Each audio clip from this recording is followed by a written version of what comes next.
Nous projetons un meeting au stade Tata Raphaël le 17 novembre 2018 à partir de 9h du matin. Ce meeting sera l'occasion pour nous, en tant que Congolais, de communier, de nous retrouver tous pour que nous puissions présenter à notre pays, à notre population, notre vision de développement connue communément comme étant le plan Marshall de Noël Tchani pour la reconstruction du développement de la République démocratique du Congo. Pourquoi un plan Marshall? C'est la question que beaucoup de gens doivent se poser, et ils se posent tous les jours. Je dirais que le Congo se trouve dans une situation catastrophique aujourd'hui. Dans tous les secteurs, nous connaissons une situation qui nous met pratiquement au bas de l'échelle en comparaison à d'autres pays. Pour sortir de cette situation, on ne peut pas compter sur des réformes cosmétiques du genre des petits projets de société présentés par des partis politiques. Nous avons besoin d'un véritable plan Marshall et c'est ça l'objet du meeting que nous allons avoir le 17 novembre 2018 pour montrer au peuple congolais ce que nous pouvons faire ensemble pour sortir de cette situation de médiocrité et devenir un pays émergent à l'espace de 15 ans. Vous parlez donc de la réunion de Genève. Pour moi, cette réunion est nulle et non avenue. Pourquoi? Parce que quand on a des questions d'intérêt national, il faut que ça soit discuté sur le territoire congolais par tous les acteurs concernés. Actuellement, nous avons 21 candidats à la présidence de la République, dont 20 se réclament de l'opposition. On a 3 candidats qui sont sortis secrètement pour aller à Genève. On ne sait invité par qui, financé par qui et pour quelles raisons. Et ils nous sortent maintenant des signatures et ils se dédisent même des signatures des documents qui semblent indiquer clairement qu'il s'agit d'une trahison et d'une compromission à l'égard de la RDC et à l'égard du peuple congolais. Je donne l'exemple.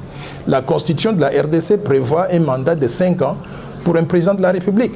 Les documents qu'ils ont signés indiquent qu'on a donné mandat à un individu d'être président de la République pendant 2 ans, et pendant 2 ans, il va changer la constitution, réorganiser les élections et permettre à ceux qui ne sont pas candidats aujourd'hui, d'après la loi congolaise, à venir pour se présenter. C'est un complot contre la République.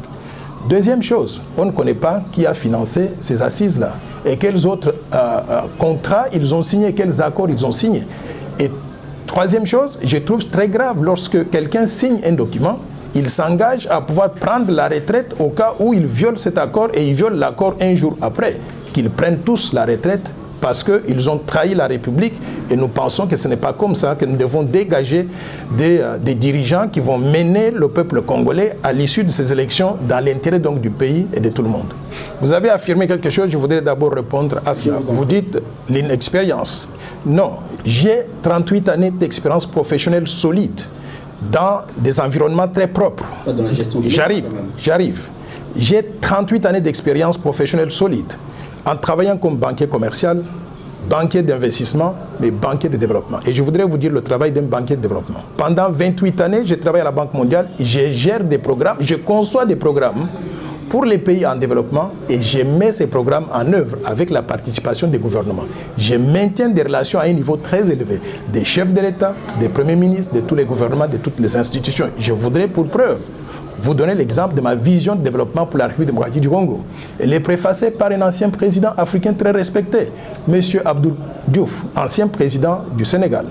Ce monsieur m'a connu pendant que j'aidais son gouvernement à pouvoir concevoir la stratégie qui a fait que le Sénégal devienne aujourd'hui un pays très avancé par rapport à la RDC. J'arrive. Les conditions sont les mêmes et je voudrais vous mentionner 2-3 exemples pour que vous puissiez savoir que Noël Tchani est très expérimenté. Je suis bien sûr un produit congolais à 100% comme vous le savez, né en Ganagique et j'ai grandi en Ganagique avant d'aller étudier et travailler à l'étranger. Je suis aussi un produit de la communauté internationale parce que j'ai évolué dans la communauté internationale pendant 38 années. Je considère que quand je suis président de la République, le monde extérieur va respecter la République démocratique du Congo parce qu'ils vont reconnaître en moi cette personne qui a été formée par le Congo, mais qui a été entraînée dans la communauté internationale et qui a les compétences de pouvoir représenter valablement le peuple congolais et la RDC, qui a négocié des milliers de contrats à travers le monde. Mais cette personne qui respecte sa signature, qui quand je pose ma signature sur un document, la communauté internationale va savoir que cette signature sera respectée, sera honorée.